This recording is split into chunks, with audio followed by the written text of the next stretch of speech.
Bienvenidos a Economía en Acción, este espacio donde analizamos la economía desde distintos aspectos: los mercados, la política, y el día de hoy corresponde a algo que a todos los peruanos y creo que a todo el mundo lo mueve, porque mueve pasiones, desarrolla sentimientos y sobre todo está inmerso en algo fundamental del ser humano, que es el desarrollo de la personalidad, que es el deporte, y en específico el fútbol. Estamos el día de hoy con el administrador del Club Universitario de Deportes, Ian Ferrari. No solo ha sido un jugador destacado, siempre con la garra característica, sino que es además abogado y que ha asumido una responsabilidad desde el 2021 al frente de este importante club deportivo. Así que empezamos Economía en Acción. Ian, qué gusto saludarte. ¿Qué tal? Un gusto poder compartir este momento acá contigo para hablar justamente de temas trascendentales dentro de un sector tan importante como es el sector entretenimiento. Un sector que no se le da realmente pues el valor ni la importancia dentro del Estado, dentro del país. Así que bueno, estamos acá para desarrollar un poco y comentar un poco acerca de lo que significa este sector y de qué manera contribuye al Estado. Cuando hablamos de economía, los grandes economistas, yo les llamo a algunos de ellos los sumos pontífices de la economía, no solo en el Perú, sino en el mundo. Y cuando, por ejemplo, el ministro de Economía dice que este año vamos a crecer a un 3%, cuando el Consejo Fiscal le dice no debemos crecer a 3%, necesitamos crecer más, básicamente se habla del crecimiento del PBI. Y para hablar del crecimiento del PBI, en sencillo, para poder dejarnos entender con los que nos miran, es básicamente el consumo privado el que mueve la economía. ¿Y este consumo privado de dónde viene? De tu sueldo, de tus actividades, de las mías, de los micro y pequeños empresarios, de los clubes deportivos, del sector entretenimiento, de los distintos sectores que tiene el país para producir economía. Y dentro de ese espacio, por ejemplo, se necesitan cada año casi 300,000 puestos de trabajo nuevos para los jóvenes que salen al mercado laboral y que están en la población económicamente activa. Desde ese punto de vista, Ian, te he visto en algunas entrevistas cuando te preguntaban, oye, ¿quién es tu principal competidor? Y la respuesta era, todo el mundo pensará que es Alianza Lima, Sporting Cristal, y todos se quedaron pensando, por lo menos yo, cuando la respuesta fue totalmente distinta. Háblanos de eso, por favor. ¿Quién es el principal competidor? Sí, bueno, entrando a un sector que es muy interesante para los que estamos inmersos en poder colaborar con el crecimiento de los ingresos y egresos, evidentemente, de este rubro, de este sector, nos enfocamos al PBI, ¿no? Al Producto Bruto Interno. Y ahí es donde vemos que los ingresos están enfocados en minería, en pesca, en agro, en hidrocarburos, ¿no? El fútbol, para enfocarnos puntualmente en ello, ¿no? Está ligado al sector entretenimiento. Y volviendo a tu pregunta inicial, la respuesta está en que la competencia del fútbol dentro del sector de entretenimiento viene a ser justamente ello, lo que genera entretenimiento, lo que genera diversión, lo que genera relajo, ¿no? Y eso puede ser el cine, puede ser el teatro, puede ser los conciertos de música, pueden ser los centros comerciales, puede ser el circo, puede ser la ópera. O sea, puede ser una cantidad de eventos que generen distracción, entre comillas, entretenimiento. El fútbol te da eso. Entonces, ¿por qué no enfocarnos en lo que puede generar este sector de cara al Producto Bruto Interno? Porque muchos o se está enfocado puntualmente en un crecimiento enfocado en lo tradicional. Pesca, minería, como lo que antes he mencionado, ¿no? Sin embargo, el sector de entretenimiento no está considerado o no lo tienen muy bien determinado. Entonces, sabiendo de que las cosas cambian, las cosas evolucionan, teniendo hoy unas redes que hace 10 o 15 años atrás no existían, ¿por qué ya no enfocarnos en este crecimiento de este sector de cara a un crecimiento económico en favor del país? Jan, ¿cuántos trabajadores directos emplea actualmente Universitario? Y si tuvieras la data de los otros clubes, no solo en la capital, sino a nivel departamental. Y no solo eso, hay otro indicador económico que debemos evaluar, que son los proveedores. El Perú tiene prácticamente a 8 de cada 10 peruanos trabajando en una micro y pequeña empresa, muchos de los cuales se autoemplean,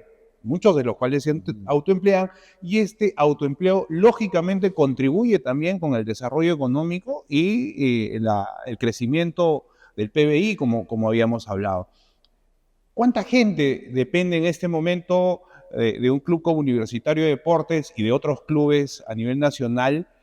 ¿Y cuántos proveedores, cuánto mueven, cuánto venden ustedes, cuánto recaudan? Y eso definitivamente que si lo impactamos o lo extrapolamos a cantidad de personas, la población se va a dar cuenta que es un sector grande el de entretenimiento, como mencionaste. Claro, yo solamente puedo mencionar lo que genera Universitario de Deportes. No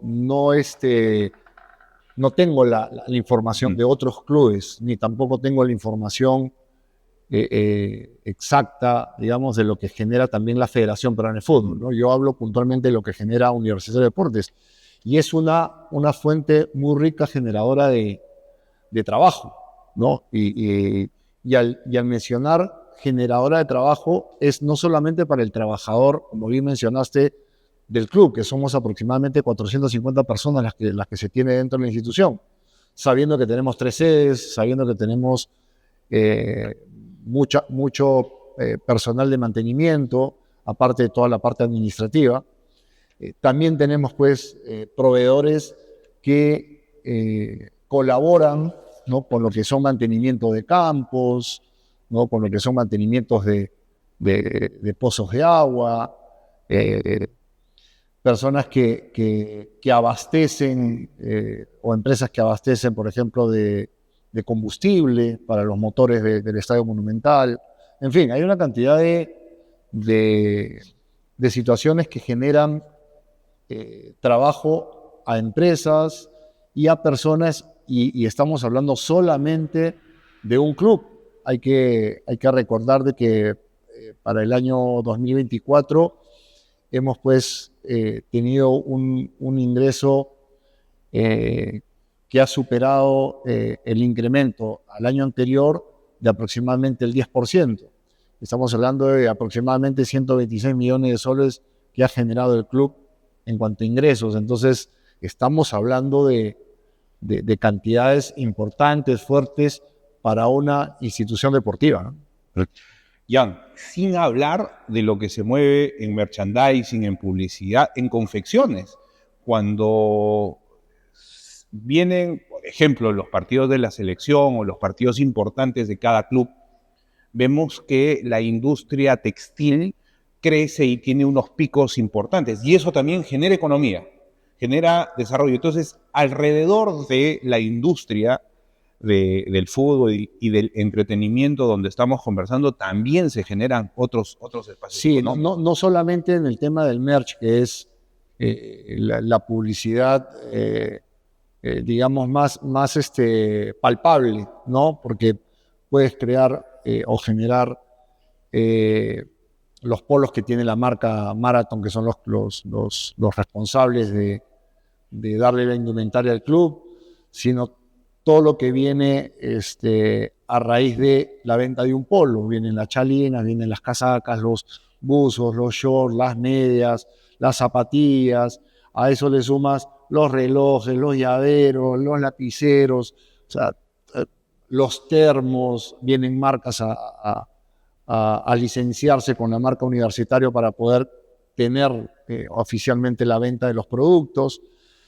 Y no solamente ellos, sino también, por ejemplo, en el sector comida, sector alimentos, también tenemos marcas que vienen dentro al club para los días de los partidos, ¿no? Marcas importantes que están contribuyendo para poder darle un mayor y mejor servicio al hincha, que al final es quien consume el producto final, que termina siendo el juego, ¿no? El partido de fútbol.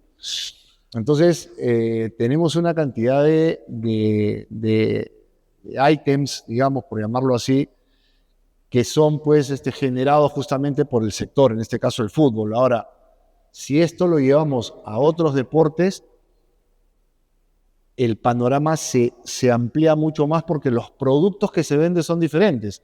Los torneos de tabla, por ejemplo, ya la cosa cambia porque ya venden tablas, venden wetsuits, venden aletas, venden cera para la tabla, venden gorros, venden bloqueador solar, venden una cantidad de cosas que genera el sector. Y si eso de repente saltamos al vóley, también tenemos otro sector y donde también hoy tiene una acogida impresionante porque los coliseos hoy se llenan con la cantidad de gente que va a consumir el producto. Entonces, el sector deporte que está dentro del sector entretenimiento tiene un potencial incalculable.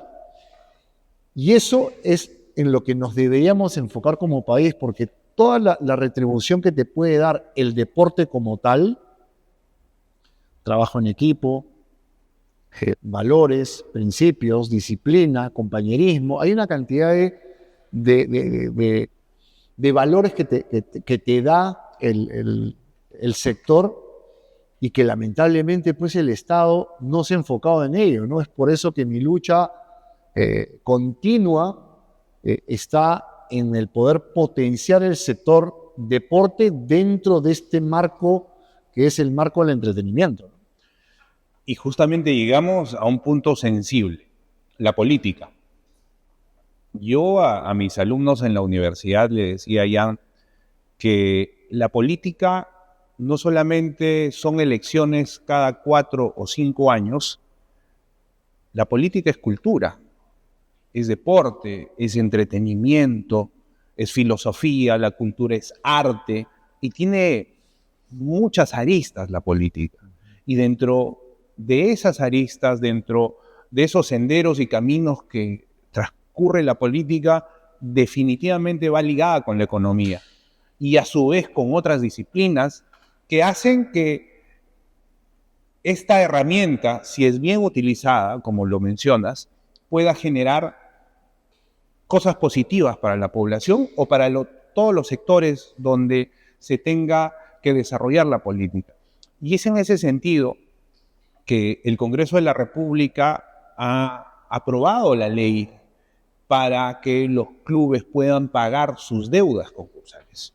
Conversaba yo con el ministro y le comentaba y le decía cuál es el problema de que organizaciones, más allá de que sea Universitario de Deportes o cualquier otro club, quieran pagar su deuda. ¿Eso está bien? ¿No está bien desde su punto de vista? Y vienen y se empiezan a dar las críticas desde un punto de vista sesgado. Consideramos que luego de la gestión que ha hecho Universitario de Deportes, tengo entendido que Sport Boys, tengo entendido que otros clubes también del interior del país, acogiéndose a esta norma, van a empezar a pagar deuda. Y lo que me acabo de enterar, investigando un poco, es que sobre todo se van a pagar a gente que ha sido despedida sin razón alguna, se han vulnerado, conculcado derechos de los trabajadores y toda esa deuda se ha aprobado ahora pagar. Entonces, la ley no va en el sentido de perdonarle algunas deudas atrasadas a alguien, al contrario, va en el sentido de impulsar y sobre todo de generar mayores recursos y, lo más importante, de reivindicar los derechos laborales de mucha gente que ha sido despedida en todos estos años. ¿Nos puedes hablar de ello? Sí, es lamentable siempre mencionar que el enemigo de un peruano es otro peruano. Y es lamentable porque cuando se hacen las cosas bien, ya hay alguien que te quiere bajar, que te quiere poner trabas, que te quiere meter cabe, ¿no? Y eso pasa en todos los sectores, en todos los ámbitos. Entonces, cuando sale una norma que es favorable para el fútbol, para los equipos quebrados, para los equipos que necesitan tener un orden, ya siempre empiezan los mala leche, los malintencionados a decir, no, eso está mal, eso va a favorecer solo a una persona, va a favorecer solo, sin tener el conocimiento real, sin leer realmente la norma, sin realmente saber en qué consiste, en qué trata, ¿no? ¿Cuántas veces hemos escuchado equipos tradicionales que han desaparecido, ¿no? Bolognesi de Tacna, José Gálvez de Chimbote, Torino de Talara, CNI de Iquitos, equipos tradicionales, León de Huánuco, equipos tradicionales, Unión Minas de Cerro de Pasco, equipos tradicionales que han tenido la posibilidad, Unión Guaral, campeón del fútbol peruano, Chalaco del Callao, entonces, equipos tradicionales, Sport Ancash de Huaraz, y se me vienen a la mente y me puedo seguir mencionando, que uno dice, ¿qué ha pasado con estos equipos? El Deportivo Junín, por ejemplo. El Alfonso Ugarte claro que sí. de Puno. Entonces, hay una cantidad de equipos que dices, ¿dónde están? ¿Qué pasó? ¿No? ¿Qué de la vida de? ¿No? Y comienzas a buscar un poquito y te das con la mala sorpresa de que han sido quebrados, de que no pudieron cumplir con sus obligaciones económicas a sus trabajadores y por ende no pudieron cumplir con sus futbolistas y por ende terminan descendiendo o bajando de categoría hasta llegar a su liga tradicional y ya en liga tradicional lo dejan abandonado. Entonces, esta norma lo que te da es orden de decir, oye, si tienes una deuda mayor a tanto, tienes este plazo para poder pagarlo. Si es mayor a tanto, tienes este otro plazo para poder pagarlo. Entonces, lo que te da es orden. Y es una palabra que parece sencilla, que parece fácil, pero es lo que necesita el país. El país lo que no tiene principalmente es orden. Y es a lo que debemos apuntar, a tener orden. Sin el orden no avanzamos. Los clubes de fútbol, ¿por qué quiebran? Por falta de orden. Evidentemente por corrupción y por personas que buscan sus propios intereses. Pero si hubiera orden, no chocaría con la cantidad de personas que quedan despedidas arbitrariamente, o que quedan en el limbo, o que quedan futbolistas abandonados, ¿no? Entonces, si se enfocan en ingresar a esta ley, lo que les va a dar va a ser ese orden para que puedan comenzar a cumplir. Y una vez que comiencen a cumplir, pueden reflotar estas instituciones. En algún momento la gente de Deportivo Municipal se comunicó conmigo, preguntándome un poco más a fondo acerca de la ley. ¿Y por qué? Porque tienen una deuda importante. ¿Y hoy Deportivo Municipal dónde está? En tercera división. Entonces, no es casualidad esto que estoy mencionando porque no todos lo saben, no todos lo conocen. Entonces, claro, uno de Tacna dice, me gustaría que Bolognesi vuelva al fútbol profesional. Ha sido campeón del fútbol peruano. Que Unión Guaral vuelva al fútbol. ¿Por qué no vuelve? Porque no tienen el orden que hoy esta ley les puede dar para que puedan empezar a hacer sus pagos, no condonar, como muchos malintencionados, volvemos a lo mismo, ¿no? Dicen, es la ley perro muerto. ¿En qué artículo menciona la ley de que se condonaría o se exoneraría o se liberaría? En ningún lado aparece eso. Lo que te dice es plazo, montos, para de manera obligatoria pagar. Tan sencillo como eso. Entonces no hay cabida a que estas personas malintencionadas puedan darle la vuelta a una situación que es evidente, ¿no? Acá lo que se busca es que los clubes de fútbol puedan ingresar a esta norma y puedan aplicarla para ese reordenamiento institucional. Cuando se hacen las normas en el Congreso de la República, siempre se hace un análisis de cuáles van a ser los impactos.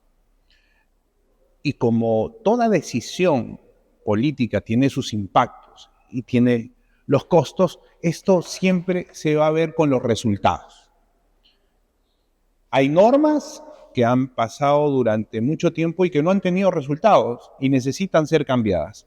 Hay otras que se han implementado, como esta norma, y vamos a ver de acá algún tiempo cuáles van a ser el impacto o los impactos, las consecuencias y cuál va a ser el retorno. Y ahí seguramente se hará una evaluación e inclusive va a tener mucho que ver con los estudios, porque yo ya he visto en algunas universidades y seguramente te han buscado para hacer investigaciones sobre este tema económico y este desarrollo económico a través de las leyes. Y siguiendo con el tema de las leyes, ya postulaste al Congreso de la República, planteabas que, como en el Brasil, el Perú pueda tener como derecho fundamental el deporte. Es una iniciativa que, desde nuestro punto de vista, importante, sobre todo pensando que el deporte tiene muchas virtudes. Ya lo mencionaste, la disciplina, la alimentación, el desarrollo profesional, el desarrollo personal y sobre todo que se contribuye con tener a mejores peruanos practicando el deporte. ¿Cuál fue esa iniciativa y en qué otros países ya se está dando y cómo se está dando y cuáles han sido los impactos? Nosotros como peruanos tratamos siempre de mirar a países desarrollados, ¿no es cierto? Pero cuando miras y comparas, ¿no? Las grandes potencias, ¿no? No muchos se dan cuenta dónde es que ellos se enfocan principalmente, ¿no? Y es en el mecanismo que ellos tienen dentro de la educación. La educación es clave y fundamental dentro del desarrollo cultural, educativo y social de los países. Y a partir de ahí, si nos enfocamos en lo que hacen en cuanto al tema educacional, vemos que el deporte es la pieza clave dentro del desarrollo educativo del país. Lo vemos en Estados Unidos, lo vemos en Rusia, lo vemos en China. Todos estos países consideran al deporte como un eje fundamental del desarrollo social y lo tienen contemplado dentro de su constitución. Algo que acá en nuestro país lamentablemente no lo tenemos. El deporte como derecho, si revisamos el artículo 2 de la Constitución, no está contemplado. Lo tienen como un accesorio, pero no lo tienen contemplado como un derecho. Y si vamos más allá, todo lo que puede originar que el deporte sea derecho dentro de nuestra Constitución, dentro del país, todo lo que conllevaría a que las grandes marcas puedan invertir en el desarrollo del deporte, por ende, de la mano con la educación. Porque son herramientas que deben ir de la mano. Educación, deporte, deporte, educación. Tienen que ir de la mano. Ian, has tocado un tema fundamental e importante, la educación. Y el hecho de que el deporte se constituya como un derecho fundamental inherente a las personas va a generar en el país un desarrollo educativo de grandes dimensiones. Y ya podemos ver, por ejemplo, cómo es que la tendencia en las universidades también va cambiando sobre determinadas carreras, ¿no es cierto?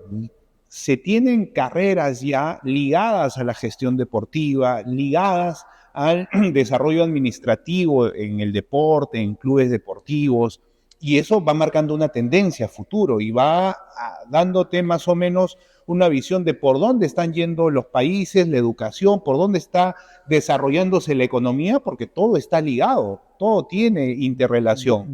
¿Qué nos puedes hablar sobre ese tema? Volviendo a lo que estás mencionando, claro, a raíz de que está constituido en estos países el deporte como derecho, lo tienen mucho más desarrollado. Entonces, no ven al deporte simplemente como una rama que pertenezca a un ministerio. No, tienen su propio ministerio. Colombia, por ejemplo, sin ir muy lejos acá cerquita, o Chile, sin ir muy lejos acá cerquita, tiene el Ministerio del Deporte. Entonces, ahí te das cuenta la importancia que le dan al deporte como herramienta de cambio social. Entonces, quiero retroceder a la pregunta que me hiciste cuando me comentaste o me preguntaste acerca de mi postulación al Congreso. Sí, tuve la oportunidad de explorar, digamos, ese sector, y fue básicamente para abocarme en potenciar y desarrollar el sector deporte. Algo que, por ejemplo, hoy yo vi a algunos congresistas que se enfocaron en el tema de deporte y que lamentablemente no han hecho absolutamente nada por el sector deporte. Entonces, si realmente queremos un cambio en nuestro país, si realmente queremos algo diferente para obtener resultados diferentes, pues hagamos cosas diferentes, ¿no? Y el deporte es una gran oportunidad porque es una gran herramienta para buscar ese cambio social. Por medio del deporte puedes controlar la delincuencia, por ejemplo. Por medio del deporte puedes ayudar a que esos niños que no tienen una orientación en cuanto al tema educativo puedan enfocarse y puedan desviar su visión de que puedan vender drogas, ser ladrones, se puedan enfocar en jugar vóley, en jugar fútbol y en ser posiblemente grandes deportistas con el tiempo. Entonces, el deporte es una herramienta impresionante y que lamentablemente aquí en el país no lo ven o no lo exploran, ¿no?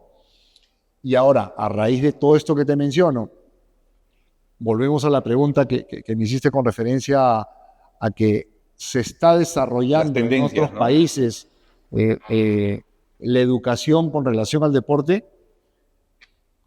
En México, por ejemplo, está la Universidad del Deporte. Universidad del Deporte, o sea, no es una universidad que tiene la facultad de deporte, no, es una universidad especializada en deporte. En España, en Argentina, en Brasil, también lo hay. Hay facultades en otros países que hablan ya de deporte. Acá todavía estamos en pañales, ¿no? Hay 2 universidades que te dan la posibilidad de poder estudiar la carrera de gestión deportiva.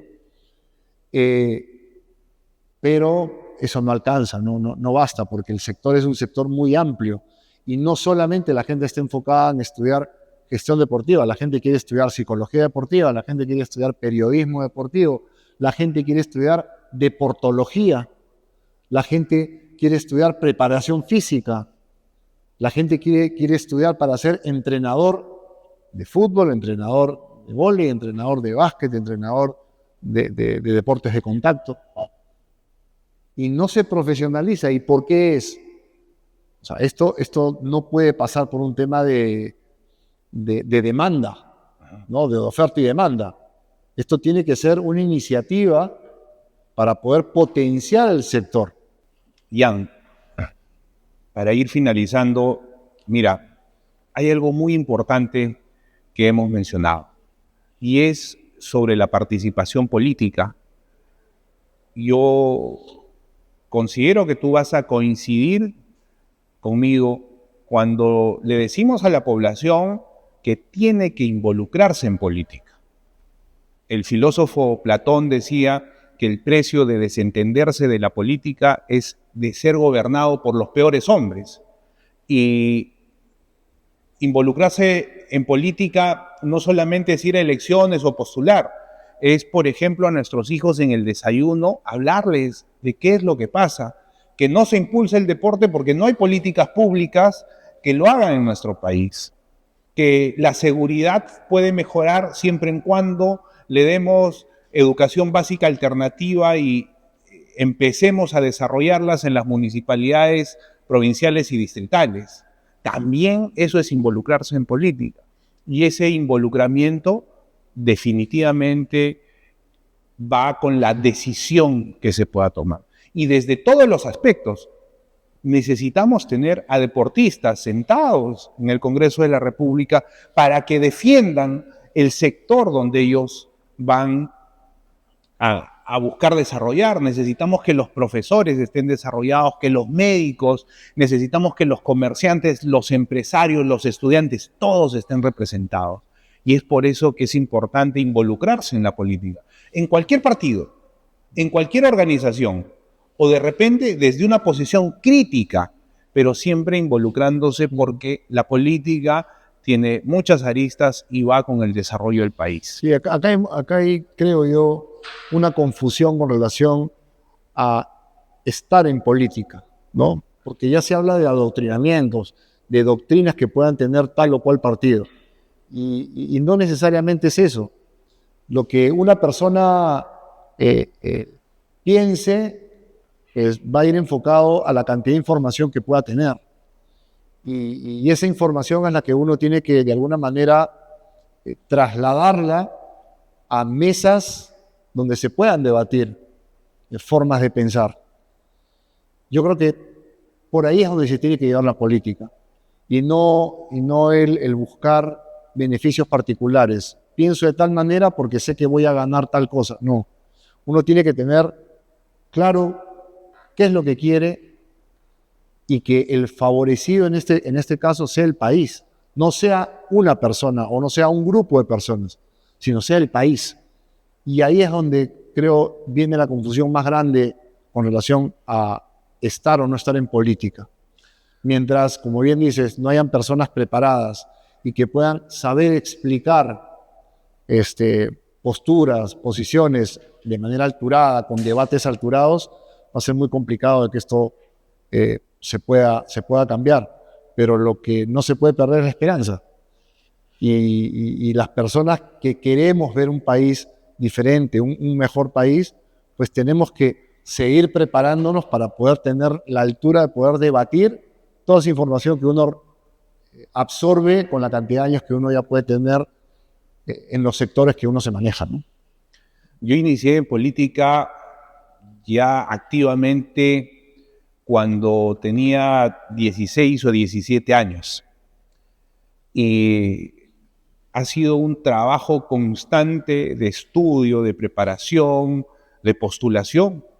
Hay temas que se tienen que desarrollar y resolver. La familia, por ejemplo.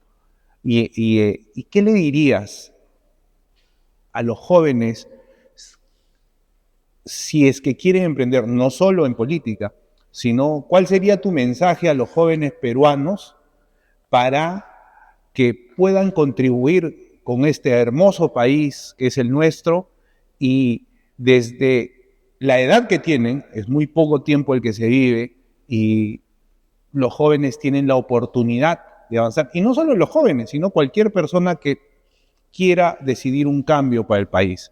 Tu mensaje para ellos, por favor. No soy quien para